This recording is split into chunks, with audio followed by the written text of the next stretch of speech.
Hello, I'm the Irish guy, and yes, I am back, and Happy New Year! Does anyone celebrate that? But look, let's take a look at the latest batch of Premier League games that happened. And yes, don't worry, the 10 bowls of Frosties are coming next week. West Ham 0, Liverpool 5.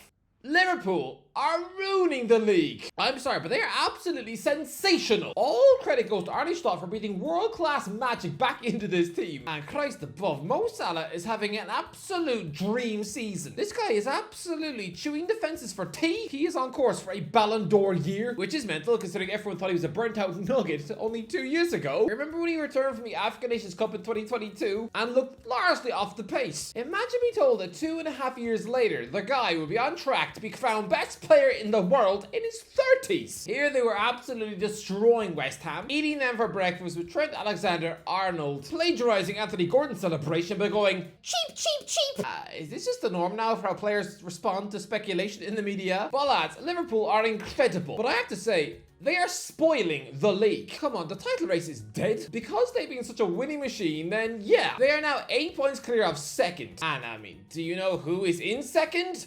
Nottingham Forest. Someone about as threatening as a box of chocolate muffins. I mean, do you think anyone at Anfield is scared by a team coming after them with Chris Wood up front? Yeah, it's probably like being chased down the street by Elmo. So if Liverpool had acted like a normal Liverpool and just, I don't know, had 7 points less than what they currently have, then this would be the most open title race in the world. You would now have as many as 7 title challengers at the start of 2025. We would be living in a world where Nottingham Forest, Newcastle and Bournemouth would all be in with a shot at winning the league. And maybe even Fulham. That is a magic scenario. How exciting would that be? But no, Liverpool have to ruin it all. It's like if back in 2016, if Man City had a freak Pep-like year and were 15 points clear of Leicester City. Just killing the fairy tale. This is like seeing Cinderella getting beheaded by the prince. Man United 0, Newcastle 2. Lads, when I was growing up, I was the only Newcastle fan in the village. I mean, can you imagine my time at school in Ireland? Stuffed in a building with hundreds of Manchester United fans? Just imagine the undeniable level of excruciating, painful banter I was subjected to. I mean, don't get me wrong, I brought a lot of flack on myself. Like the time I tried to tell every Man United fan that Cristiano Ronaldo was not even the best Portuguese winger. And that was Quaresma instead. Yeah, that instantly deleted any potential birthday party invite I was ever going to receive off the lads with Roy Keane's pencil cases. But lads, just flash back to 2008 for a second. Can you imagine? I mean, it was bad enough when the Magpies went 13 league games without a win, losing most of them. But can you imagine a Newcastle United fan having to show his face at school after first a 6-0 defeat at Old Trafford and then a 5-1 loss at home to the same opponents the very next month? That is 11-1 in aggregate in the space of weeks. Trudging into school, holding a lunchbox filled with nothing but a tea bag and my mum's fingernails. I felt like Red Riding Hood's granny on her way to getting slaughtered by a wolf. I was laughed at, literally laughed at. Even by the girls in my school. Maybe that was more due to the fact that I had a face like a pumpkin. But lads, I might as well have dyed my hair pink and started sniffing the armpits of girls at school, because being a Newcastle United supporter back then made you the school weirdo. Newcastle never beat Manchester United between 2001 and 2012, the length of my childhood. There was never any slice of revenge for Newcastle fans living in Ireland. So for me now, as an adult man who no longer shares a bed with his mum, to now be seeing Newcastle United demolish a Manchester United team with such ease at Old Trafford, prompting the Manchester United manager to call Newcastle a better team about 6 times in his post-match interview, I almost have to pinch myself. And so, to all of those Man United fans at school, the ones I have not seen in years, but oh boy, those Rugrats who used to laugh at my Charles and Zogbia profile photo on Bebo, that used to say that Newcastle United were a northeast joke. Even Alex Ferguson was getting himself in on the action, publicly calling them a wee club from the north. Well, happy birthday, Fergie! I bet your birthday cake now tastes like mud. Try not to choke on a worm. Well, look at Newcastle United now! Paul Clancy and Pa Keane. Did I really just give away their real names? I mean, their names were Thor and Blimp. Yeah, that'll do it. But look, that was a huge Newcastle win, but Ruben Amorim. I have backed this man to do relatively well at Manchester United, but I am sorry. Starting with the midfield two of Casemiro and Christian Eriksen. What were you thinking? It's like MI5 choosing to employ 2 nighttime security guards who are both in their 80s. By 3 a.m, they'll be fast asleep on the floor, dreaming about picnics with Judi Dench. Casemiro and Christian Eriksen. One of them is someone who's clearly friends with every Deliveroo driver in Manchester, and the other one is back from the dead. I'm sorry, but Eriksen's leg legs have been gone ever since he was given a metal heart. So yeah, Amorim choosing to embarrass Joshua Zirkzee by hauling him off in front of the fans after what, 34 minutes? That must have left the Dutchman feeling absolutely mortified, as if his mum had just come to collect him from Cubs whilst wearing her pajamas and chewing on a dog poo sandwich. But really, Amorim should be the one who feels like a fool for starting this team. That first half against Newcastle United was awful. It reminds me when Spurs slaughtered them 6-1 at Old Trafford 3 managers ago. Because honestly, that first half an hour, this was men against boys. This could have been 4 or 5 at half time.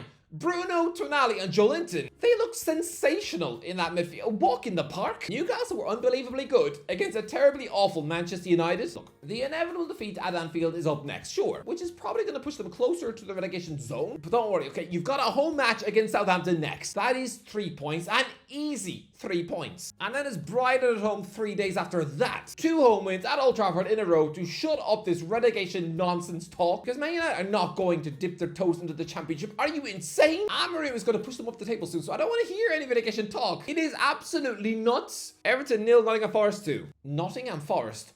What on earth is going on? I'm sorry, but remember a year ago when they pulled out a shock 3-1 win at St. James's Park on the 26th of December? Yeah, I made the mistake of saying Boxing Day on the previous video, and half the Irish audience reacted the same way, as if I'd once accused Mr. Tato of fiddling with me as a child, as if I'd personally pooed on the Father Ted DVD. So no, I promise you, I'm not mentioning the words Boxing Day ever again, or I'll most likely be banished from stepping foot in Dublin Airport. But look, my point is that a year ago, Chris Wood smacked in a sensational surprise hat-trick at Newcastle, and that was the biggest and most unwelcome Christmas surprise I've had since Santa brought me my nan's underpants by mistake. Imagine being told that 12 months later, Nuno Santo would have Forest as high as 2nd in the league. Bear in mind that last season, Forest were never any higher than 15th in the table after November. To see them sitting as high as 2nd for even a minute, I'm sorry, it's been like seeing your middle-aged geography teacher now out to dinner with Orlando Bloom. I mean, forget about Arnie Schloppy Manager of the Year. Oh no, Nuno Santo already has that prize wrapped up with a neat little bow, because I guarantee you, most of you thought they were odds on to go down. I didn't.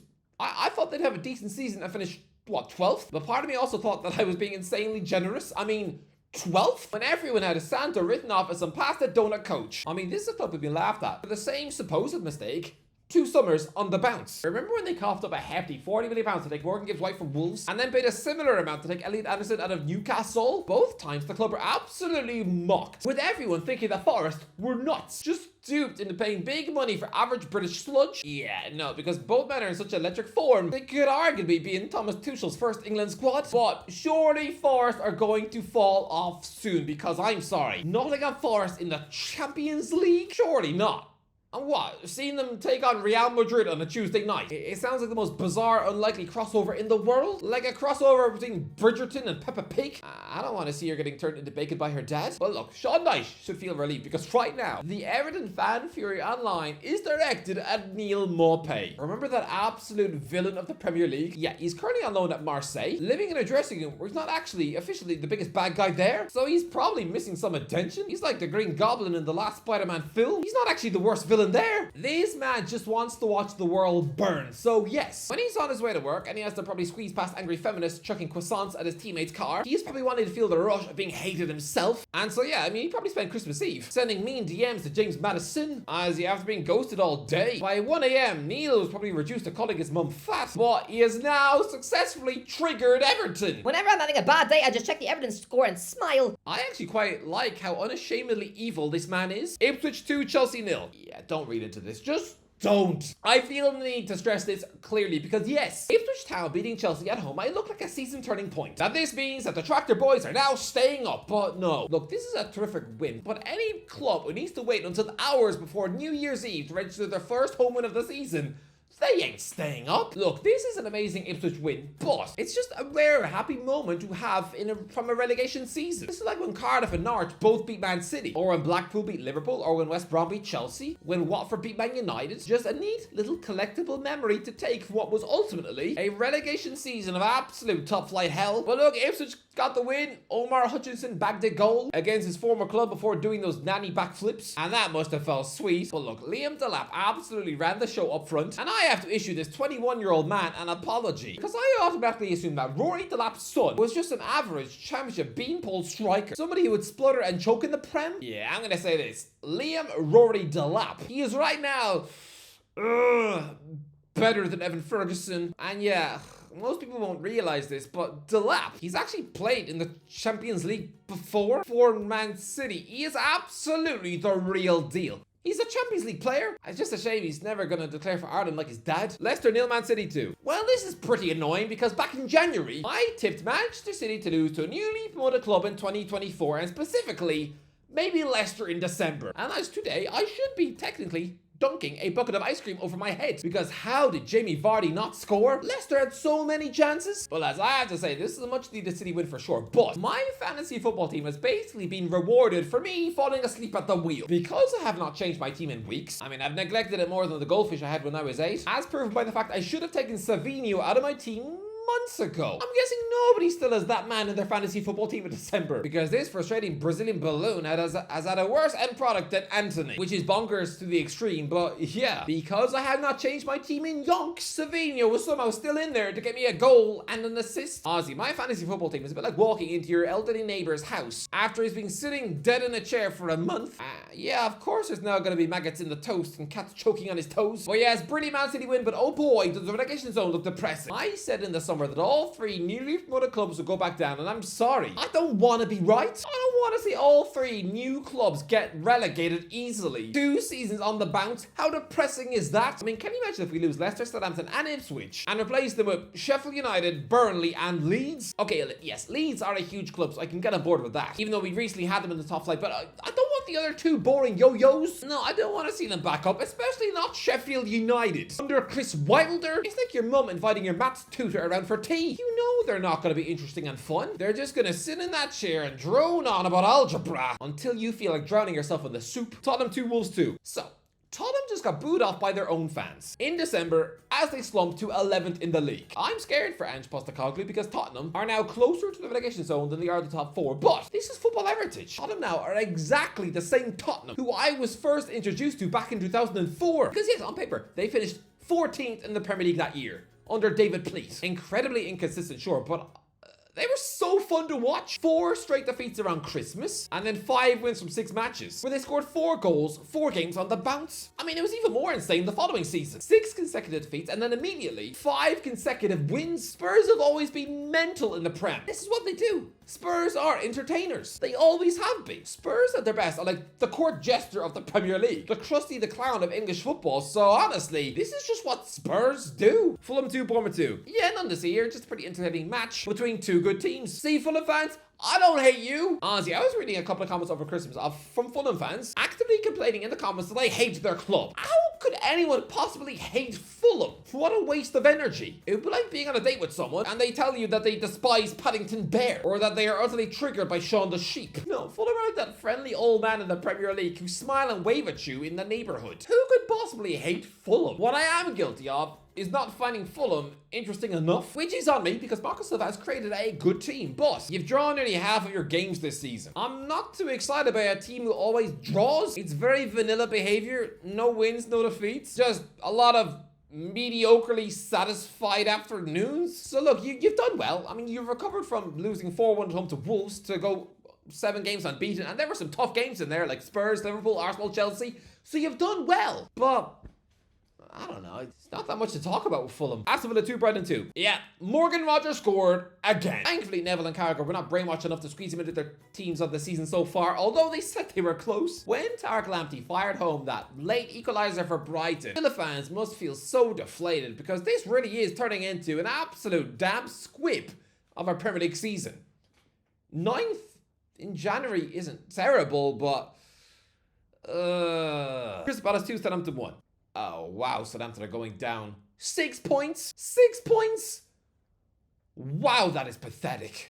Anyway, that's the level. What do you think? What do you make of that Premier League game week so far? Let me know. Who do you want as the next guest in the Premier League prediction series? Let me know in the comments section. Don't forget to connect with me. I'll talk shit a while.